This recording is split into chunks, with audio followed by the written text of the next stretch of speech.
पंतप्रधान नरेंद्र मोदींनी पेट्रोल आणि डिझेलची बचत करण्याचं देशवासियांना आवाहन केलं आहे। त्याला बुलढाण्यात केंद्रीय मंत्री प्रतापराव जाधव यांच्या उपस्थितीतच पार पडलेल्या कार्यक्रमात हरताळ फासल्याचं चित्र दिसून आलं।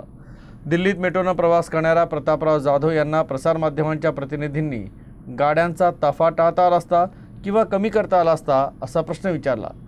मात्र हा प्रश्न त्यांना चांगला जिव्हारी लागला आणि म्हणूनच त्यांनी थेट पत्रकारांना देखील एकाच गाडीनं फिरण्याचा सल्ला दिला। एकंदरीतच केंद्रीय मंत्र्यांच्या या वक्तव्याची चांगली चर्चा रंगली आहे। नाही, माझ्या कार्यक्रमामध्ये वाटण्यापेक्षा नियोजित कार्यक्रम होता आणि आता तुम्ही जो प्रश्न विचारला आता ते गोमोर उत्तर देणं बरोबर नाही, पण मी सांगेन की आता तुम्ही इतके पत्रकार आले असते तर मला वाटतं तुम्ही लोकांनी सगळ्यांनी एका गाडीत फिरायला पाहिजे। नाही फिरत नाही आणि आता तिथं मग बस स्टेशन सारखी गाडी उभी राहील का मी थांबलो मागच्याने या बसा। आता याच्यामध्ये दिवसेंदिवस हे अवेअरनेस लोकांमध्ये चाललेलं आहे। आता लोक ते येतील, हळूहळू येतील।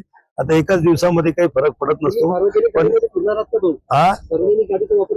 सार्वजनिक गाड्याचा वापर ज्या ठिकाणी मंत्री म्हणून जो काही प्रोटोकॉल असतो तो मी याच्या अगोदर तुम्ही SP साहेबाला फोन लावून विचारा। मी सकाळी त्यांना अगोदर सांगितलेले की माझ्या संरक्षणाच्या ज्या गाड्या आहेत त्या मला नको आहेत, त्या कमी करून टाका।